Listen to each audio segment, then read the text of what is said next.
कुछ सफ़र डेस्टिनेशंस के लिए होते हैं और कुछ सफ़र खुद को थोड़ा और समझने के लिए। वियतनाम सोलो ट्रिप का सेकंड डे है और आज मैं जा रहा हूँ फांसीपन, इंडो चाइना की सबसे ऊंची पीक।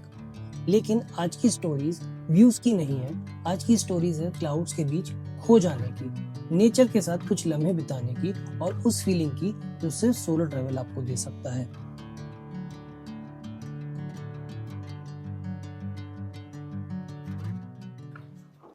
सो फाइनली रेडी हो गया हूँ,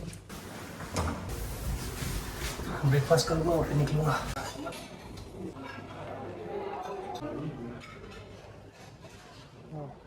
This is the view, morning view.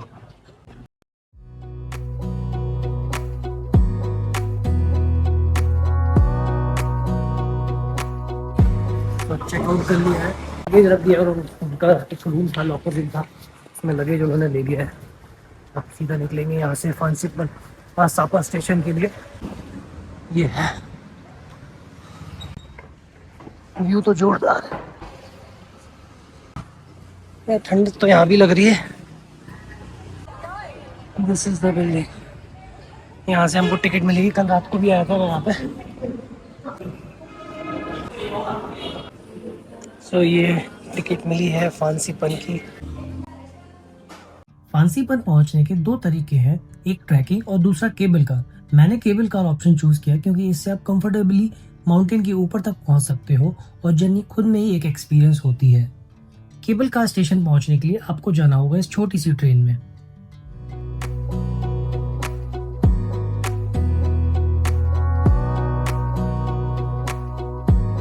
Wanna clear a bottle of Cabernet, wanna stay home, not even drink, wanna get out of my own head, wanna lay down, overthink, I wanna cry every tear I got, put on a dress, be a stranger's dream, lock up this heart of mine, wanna wear it on my sleeve. I kinda wanna hate you, but I wanna love you too, I wanna hold you close and let you go, find someone new, and I wish it wasn't but काफी बड़ी cable car है, AC आराम से 15-20 लोग को आराम से इस केबल कार में आ सकते हैं। अब ले रहे हैं कब एलिवेशन तो क्लोज्ड है, तो ठंड पता नहीं चल रही, लेकिन बाकी में बहुत ठंड है।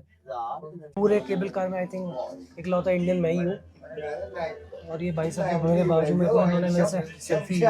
और फिर शुरू हुआ वो सफर जो शायद डेस्टिनेशन से भी ज्यादा खूबसूरत था। जैसे ही केबल कार माउंटेन्स के ऊपर से गुजरना शुरू हुई, ऐसा लग रहा था जैसे धीरे धीरे दुनिया पीछे छूट रही हो। कुछ मोमेंट्स ऐसे होते हैं जहां आप ऑटोमेटिकली कैमरा नीचे रख देते हो और बस देखते रहते हो। ये उन्हीं मोमेंट्स में से एक था। जैसे ऊपर जा रहे हैं, कानों में प्रेशर फील हो रहा है, थोड़ा लग रहा है कि हाँ हाइट पे जा रहा है। इनसेन। अभी शायद यहाँ से निकल जाऊंगा वॉक करके। बारिश हो रही है इसलिए सब लोग रेनकोट पहन रहे हैं। Here it is. अभी हम लोग केबल कार से आए हैं यहाँ तक, फिर यहाँ से ऑलमोस्ट 1 किलोमीटर का वॉक है ऊपर। 3700 समथिंग मीटर है की हाइट, जो इंडो चाइना का सबसे हाई पीक है। देखते हैं कैसा रहने वाले, बट विजिबिलिटी तो ऑलमोस्ट जीरो है, हल्की बूंदाबांदी है, बारिश हो रही है, ठंड काफी है। चला जाए भाई। This is the highlight of Sapa. Sapa कोई आता है यहाँ तो जरूरी आता है। हल्की मिस्ट है और हवा में ही ओस है, पानी है, लेकिन मस्त है। Which Van Zen monastery is built in the style of an ancient temples. It features a traditional structure including the 3 arc gates. Blah blah blah.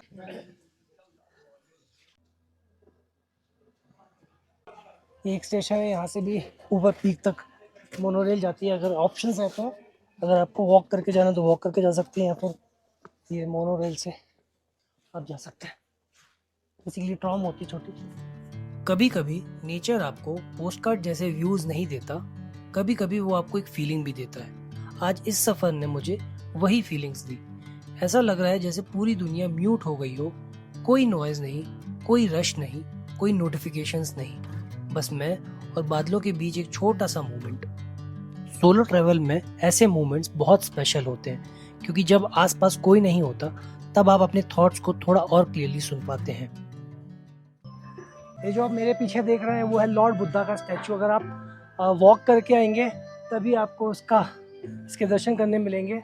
आप देख सकते हैं लॉर्ड बुद्धा के चेस्ट पे एक स्वास्तिक बना हुआ है। आई डोंट नो क्या रीज़न है, मे बी इनके यहाँ भी ये होली सिंबल माना जाता होगा। थोड़ी सी हल्की धूप आ रही है जो कि अच्छा साइन है, मौसम खुलने वाला हो सकता है। क्राउड नहीं है, मैं सबसे पहले स्लॉट में आया हूँ तो शायद ये भी एक रीज़न हो सकता है कि यहाँ पे क्राउड नहीं है। ये देखो पीछे साइड व्यू स्टैचू का, एंड विच इज़ अमेजिंग यार। ओह ठंडी हवा चल रही है, 7-8 डिग्री के आसपास टेम्परेचर है। विंटर्स में यहाँ पे स्नोफॉल भी होती है। Can you imagine south east Asia में स्नोफॉल, बट एक्चुअल में होती है। मैंने नेट पे भी चेक किया। ये हो सकता है रीज़न कि आज मंडे है और अर्ली स्लॉट में ही आ गया मैं, सबसे जो पहला स्लॉट होता है, तो सुबह उठ के आना थोड़ा सा फेवरेबल था मेरे लिए। ये देखिए ये फेनिकुलर का रूट है, इसके थ्रू आप ऊपर जाते हैं, पता नहीं चलता ब्यूटी। इनफैक्ट बहुत सारे लोग तो ट्रैक करके भी आते हैं। टाइम काफ़ी है, जितना मैंने सोचा था कि टाइम लग जाएगा, बट हार्डली आधा 1 घंटे में हम लोग ऑलमोस्ट ऊपर आ गए हैं। और कितना है भाई, काफ़ी चल लिया हूँ। आई थिंक यहाँ से अब ज़्यादा दूर नहीं होना चाहिए। एक तो विजिबिलिटी नहीं है तो आगे का रास्ता दिख नहीं रहा है, समझ नहीं आ रहा कितना और चढ़ना है।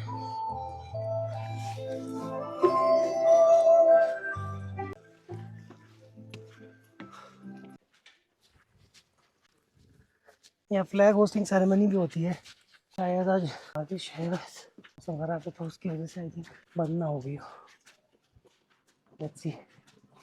लोग सिक्किम गए थे तभी जो वहाँ पे भी पकौड़ा थे, मॉनेस्ट्रीज थी, काइंड ऑफ सिमिलर वाइब्स दे रही थी।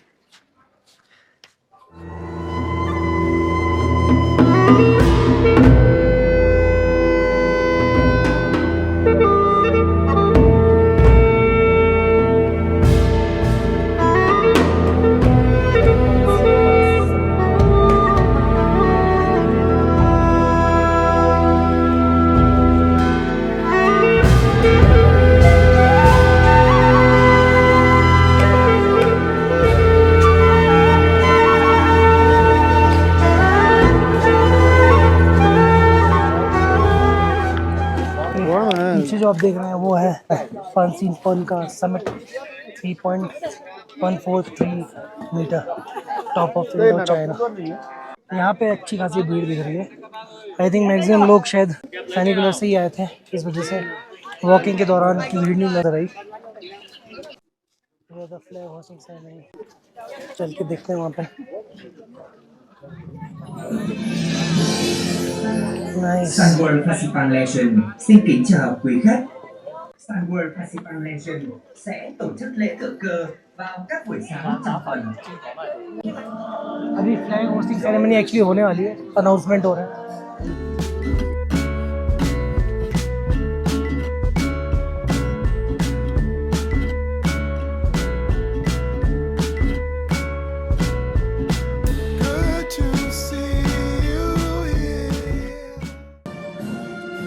समिट पर होने वाली वियतनामीज फ्लैग सेरेमनी लोकल लोगों के लिए बहुत स्पेशल है।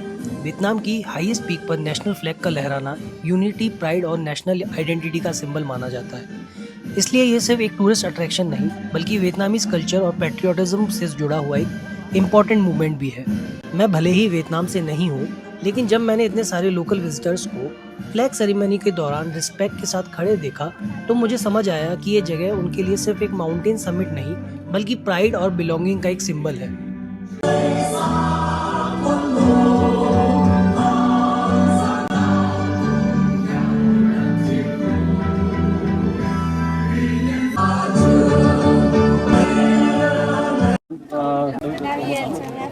या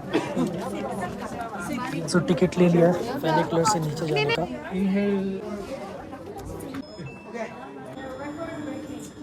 सेम एक्सपीरियंस हमने लंकावी में भी किया था। với thiết bị nhập khẩu từ thương hiệu dầu hỏa đầu mối hàng đầu thế giới.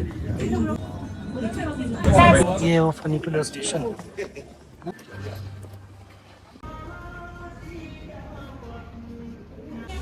So this is the highest Starbucks in Asia, Fancy Pan.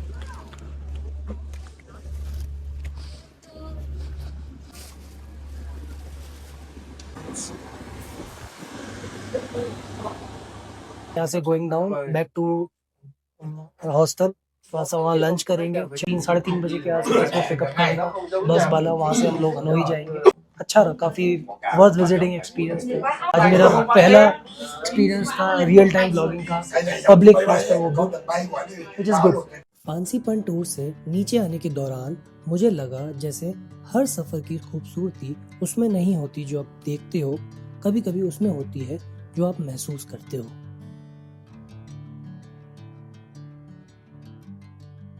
अगरबत्ती मिल रही है यहाँ पे भर भर के। कभी भी आओ, मई के महीने में भी सोचो, यहाँ पे इतनी ठंड थी, तो आप विंटर्स में तो आओगे तो ऑब्वियसली आपको स्नो और बर्फ भी मिल सकती है। ये शो चल रहा है, हल्का सा साउंड भी आपको आ रहा होगा, म्यूज़िक चल रहा है, क्योंकि मज़ेदार जगह थी यार। मुझे तो बहुत वर्थ इट लगी आना, और बिल्कुल भी रिग्रेट नहीं हो रहा कि एक दिन में फटाफट रश करके आ गया। बट अगर नहीं आता तो ज़रूर रिग्रेट होता, क्योंकि लोग वियतनाम आते हैं बीचेस ही देखते हैं, लेकिन mostly hill station hilly areas बहुत कम लोग आते हैं। तो ये देखने को मिल गया, इतनी ठंड देखने को मिल गई, यहाँ का हाईएस्ट पीक देखने को मिल गया। शानदार जगह थी।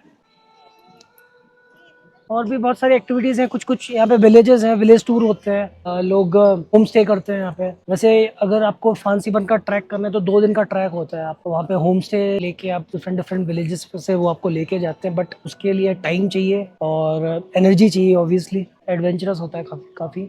और अभी क्योंकि यहाँ पे बारिश आना जाना होता ही रहता है, तो थोड़े से जो ट्रैकिंग में उतना आपको सूखा टेरेन नहीं मिलेगा, हर जगह बुशेज़ और हरियाली वगैरह वो सब मिलेगी।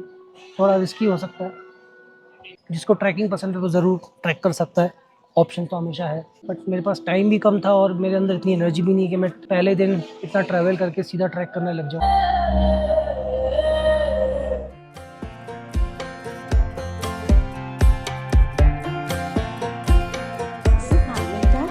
जाने के टाइम पे यहाँ से नहीं आ रहे थे, अभी रिटर्न में ये सब छोटा सा विलेज दिख रहा है, ब्यूटीफुल है।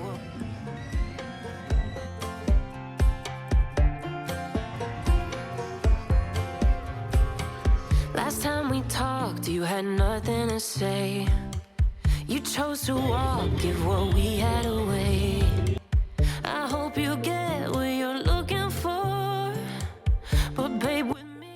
अब है फांसीपन से वापस जाने का टाइम, लेकिन मुझे लगता है कि आज मैं सिर्फ एक माउंटेन विजिट करके नहीं जा रहा, मैं अपने साथ एक फीलिंग लेके जा रहा हूँ, एक रिमाइंडर कि दुनिया कितनी ब्यूटीफुल है जब हम थोड़ा स्लो डाउन करते हैं। ये देखो भाई, दिन का व्यू तो और ज़बरदस्त है यहाँ का, रात में तो उतना पता नहीं चला कभी। सापा ने मुझे जितने यहाँ के व्यूज़ ने इम्प्रेस किया, उससे कहीं ज़्यादा मुझे यहाँ की वाइब्स ने किया, और कभी कभी वही सबसे यादगार होता है। अगर आप भी कभी सापा हो तो सिर्फ फ़ोटोज़ के लिए मत आना, नेचर को फील करने के लिए आना, खुद के साथ थोड़ा वक्त स्पेंड करने के लिए आना, और शायद आपको भी क्लाउड्स के बीच में अपनी कोई नई स्टोरी मिल जाए। Imagine doing all that again. बस पिकअप सर्विस आ चुकी है।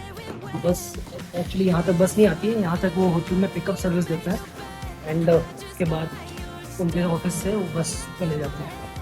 पिकअप सर्विस ये छोटी मिनी बस में आती है, ये है। Okay bye. मिलते हैं आपसे वियतनाम सोलो ट्रैवल के नेक्स्ट व्लॉग में।